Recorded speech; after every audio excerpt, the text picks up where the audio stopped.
All right, so let's get into this. This video, we are going to be talking about some late round draft strategy. Y'all know for fantasy baseball, I am not nearly smart enough to carry this show on my own. So like the other videos that I brought Aaron on, I decided to reach out to someone that is significantly smarter than me, someone that's actually going to be able to help you in your fantasy drafts this season. I decided to bring on Michael here. Michael has so many different things going on. Michael, just give them a little taste of what you have going on. And then I'll leave all the links down in the description below for anybody wanting to go down there and check them out. Well, I'm a part of the RotoFanatic.com family, and that's where you can find a lot of great information. We have a new tool called the Data Monster. You got to check it out. It'll help you win your league in 2021. My podcast is the Pallazzo Podcast. Hey, it's Enrico Pallazzo Fantasy Baseball Podcast. Check it out. We've had a ton of guests since the new year. Since the calendar flipped to 2021, everybody you'd want to talk to and get analysis and pick their brains on what they think about players, strategy, anything, you name it. We've covered it so far. So check that out because you will not regret it. I assure you, you will be thrilled and your league will be better off for it because you're going to be the one that takes the pie, takes the cake, takes it all, baby. You're going to win. I swear. These people are geniuses. They're way smarter than me. I'm like down here and these people are up there. Okay. Well, guys, obviously that content is going to be way better than anything you find on this channel. So I'll put that out there for you right now. So if you really want to find more of that, that will be in the description below. But let's not waste any more time. Let's get into this video.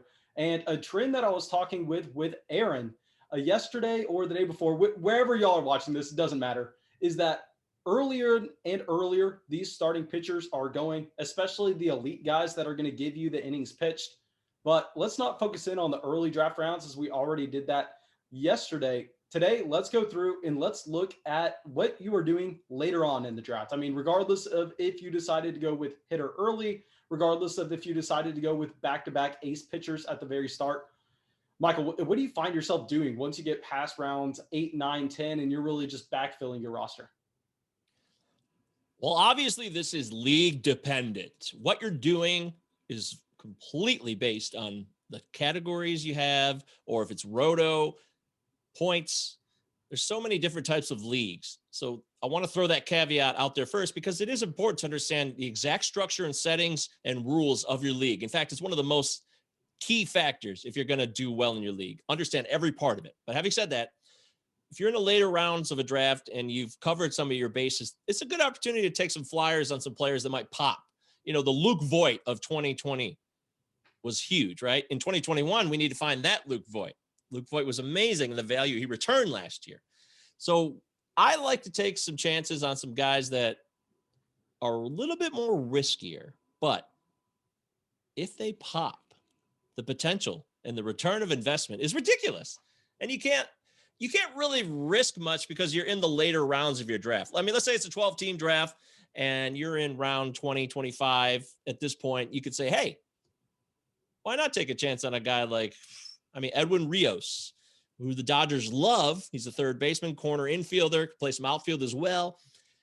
They love him, and they haven't re-signed Justin Turner yet, who was their main man at third base. And if you don't recall, he also got chastised because he had COVID when they won the World Series, and he came out and celebrated with everybody. So that really kind of pissed a lot of people off. So maybe that's a reason they haven't re-signed him. He's also 35, 36 years old. I don't know. But my point being is this is the opportunity to take a chance on some guys that are right at that breaking point. They haven't had the playing time exactly, but they've shown you flashes of possibilities. And for me, that's what I do in the late rounds. I take chances on closers as well, because closers, it's a free-for-all. It's a total free-for-all. You have no idea. You think you know who your closer is for your team? You don't. You really don't. Mason, trust me, this is a free-for-all world when it comes to bullpens, and there could be 3 different guys that end up getting saves on any given team. No, man, that's one thing I talk about all the time, not specifically for fantasy baseball, but just for fantasy basketball and fantasy football. I hate it so much when I'm talking to someone and we're talking about late round draft strategy and they're talking about players that have a limited ceiling. They're talking about guys that they know they are not necessarily going to be drops off your roster. And my thing is, when you're a month into the season, you kind of want to have some of those guys at the very end of your drafts that you wouldn't mind dropping. You go, you know what? If they don't hit their 90th percentile outcome, I'm fine letting them go. But the reason you're drafting them is because you need an impact player in that range. You know what I mean? You're not going to win your league by just not missing on any of your picks. You're going to win your league by going out there and not missing at the very top. And you can draft safely at the very beginning of your draft. But by the time you get to the end, I agree. You need to be taking some home run swings. You have to be kind of going for the fences there. Absolutely. You know, guys like Miguel Andujar of the Yankees, there's playing time concerns. They got a lot of players on that roster that could make an impact offensively, but injuries happen, especially with the Yankees. Aaron Judge, Giancarlo Stanton, those guys get hurt every day. So Miguel Andujar is not far away from having the opportunity to use that bat, which he has shown is a pretty damn good one. So those are little pieces, little moments where you take a chance on a guy that may have a murky outcome right now. There could be a massive amount of a range of outcomes for him, but if it hits and injuries do happen, that's where you're sitting pretty and you're saying, wow, look at me.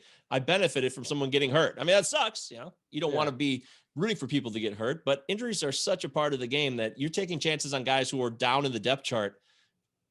That's a good thing.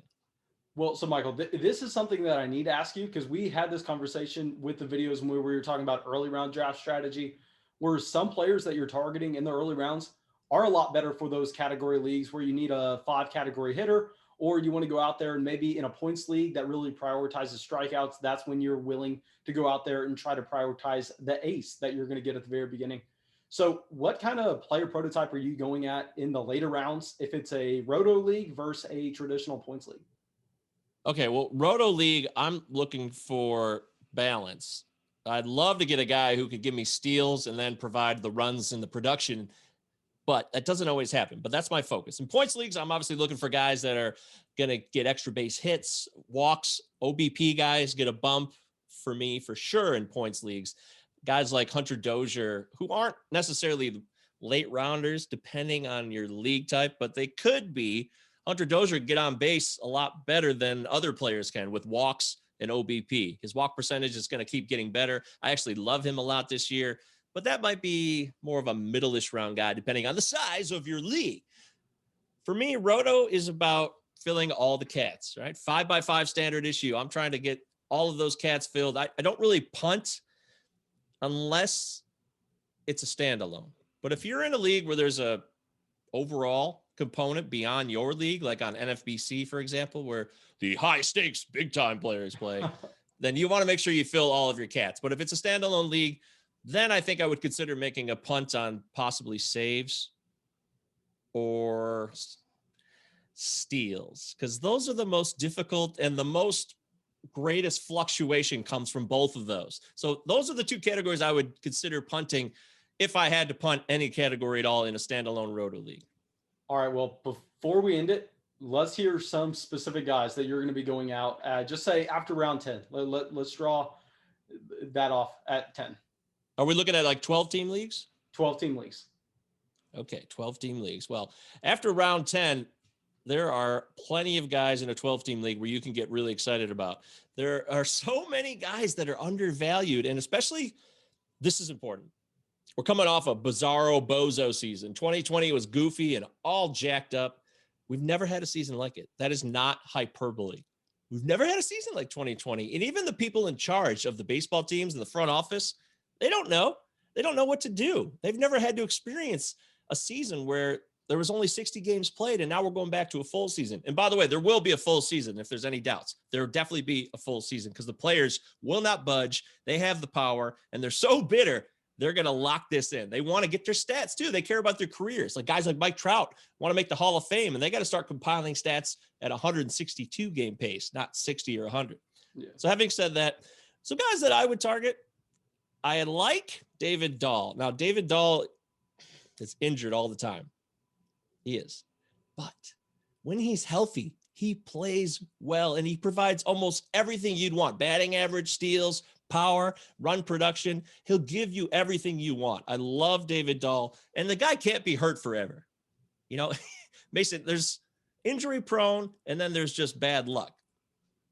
Now, maybe he is injury prone, but there's going to be at least one season where David Dahl is generally healthy. He's also in a new home. He's in Texas. He's out of Coors Field.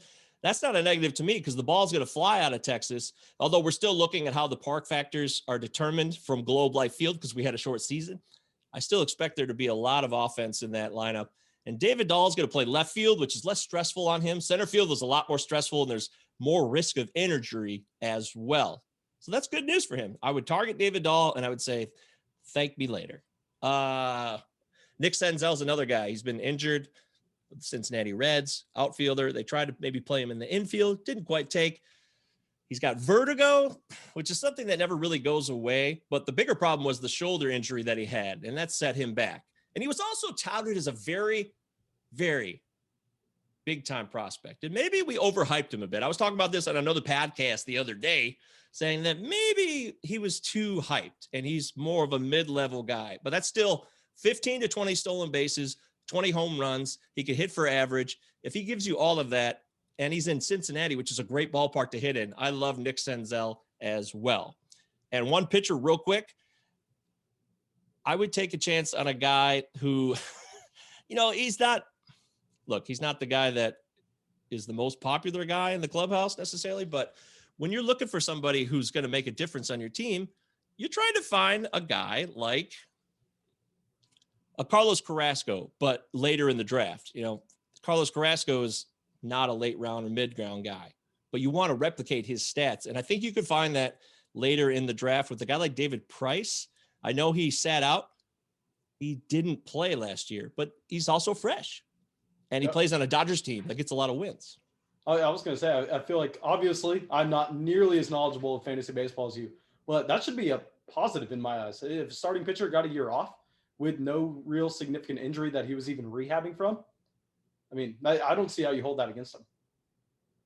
The only thing people would say is that he didn't pitch last year, so there should be an innings pitch reduction. But this is also a guy who's 35 years old. He's a seasoned veteran. He knows what he needs to do to take care of his body. So I would agree with you, Mason. I think that is a benefit to him. And one other guy real quick beyond, if you're not going to be interested in the David Price, I really like Tony Gonsolin. Now, Trevor Bauer signed with the Dodgers today, so that was big news. That hurts his value as a starter. But there's going to be this other position with pitchers, not just closers, not just starters. There's going to be this gap that needs to fill the inning pitched issue to make sure that people don't get too tired out in 2021. And I think Tony Gonsolin fits this mold. I don't know what they're going to call it, what the name is just yet, but Tony Gonsolin's got great stuff. I love him, and I would be targeting him regardless of Trevor Bauer signing with the Dodgers today.